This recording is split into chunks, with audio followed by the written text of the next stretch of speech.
If you value serious history and practical knowledge pulled straight from the past, subscribe to History Vault now, because what you're about to hear explains why Viking ships, halls and harbour posts survived centuries of salt, rain and soil, while modern treated lumber often fails in decades. The Vikings did not rely on chemicals, pressure chambers or modern coatings. They relied on process, timing, and an exact understanding of how wood dies and how it can be made to resist decay. This was not folklore. It was applied engineering refined through generations of trial, failure, and observation. Why Viking wood lasted while others rotted away.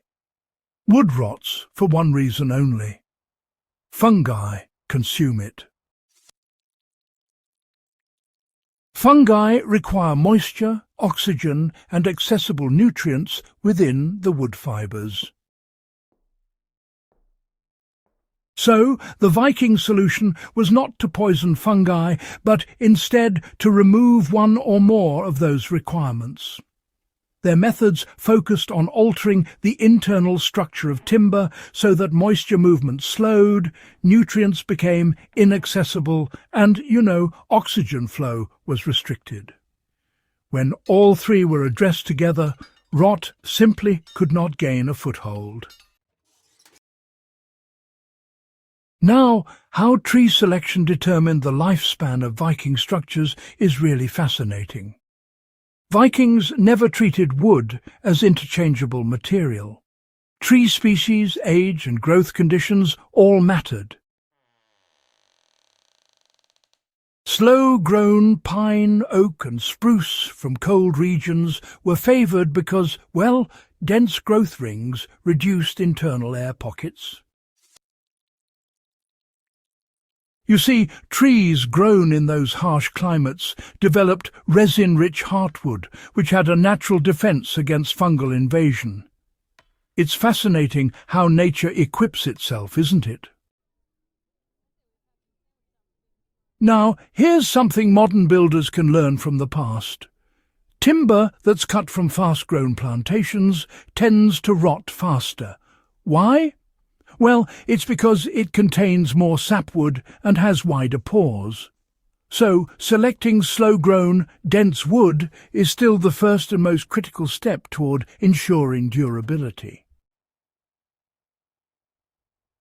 Ever wondered why the timing of cutting mattered just as much as the wood itself?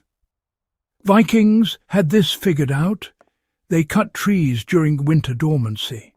At this time, sap levels were low, sugars were withdrawn into the roots, and the moisture content inside the trunk was significantly reduced. It's quite an ingenious method, don't you think?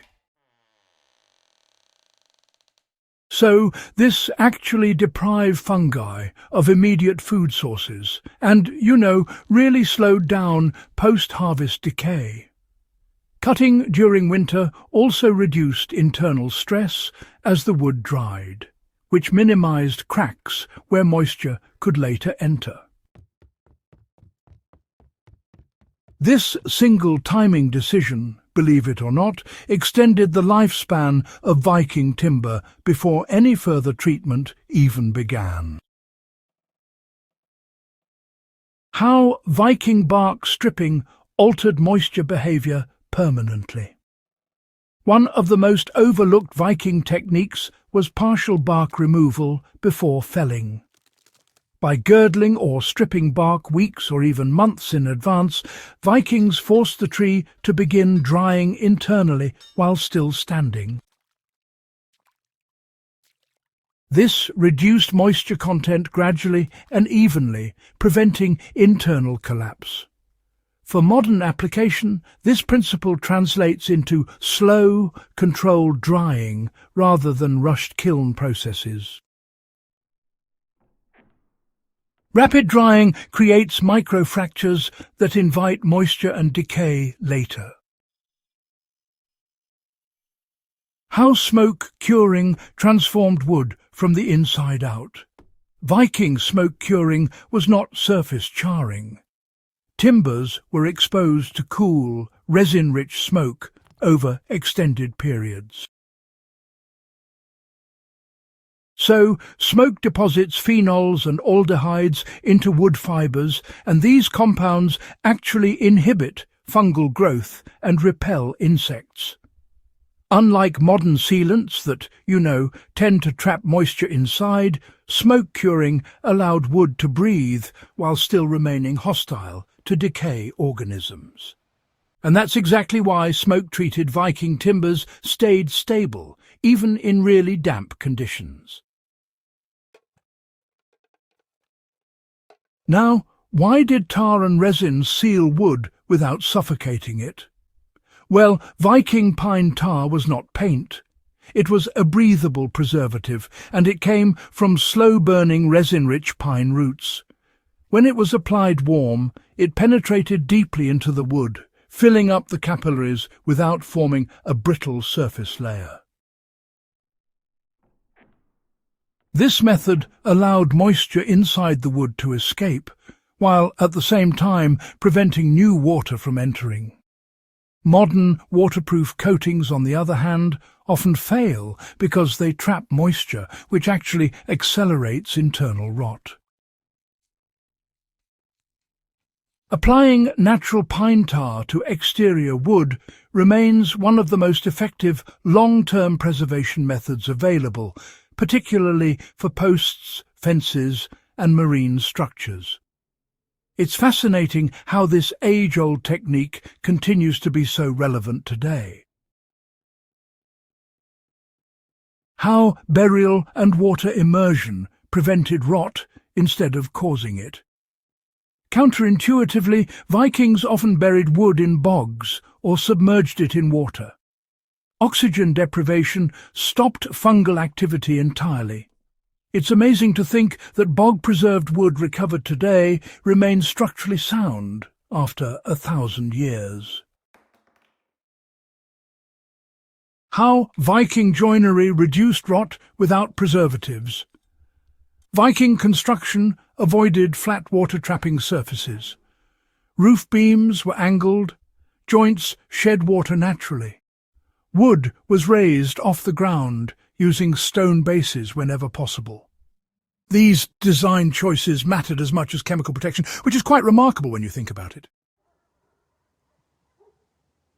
So, applying this today means prioritizing drainage, airflow and geometry over just relying on treatments alone.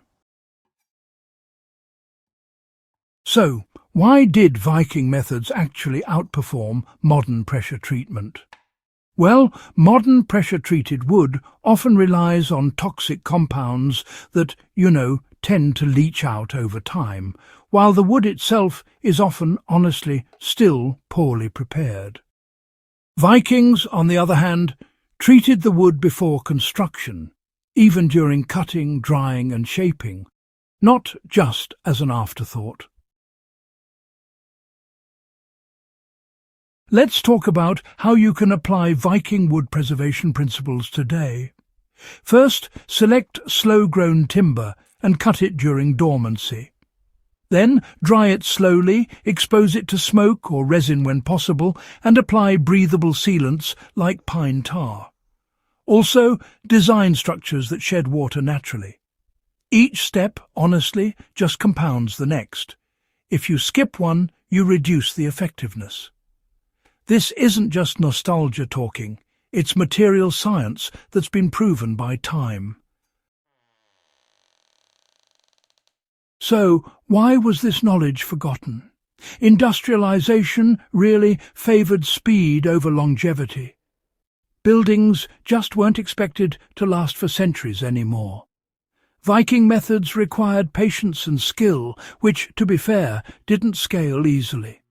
As a result, they were sidelined, not disproven. If this guide gave you a new respect for Viking engineering, and maybe showed you how ancient knowledge still outperforms modern shortcuts, Go ahead and subscribe to History Vault, share this episode, and help preserve the techniques that once built structures meant to last generations.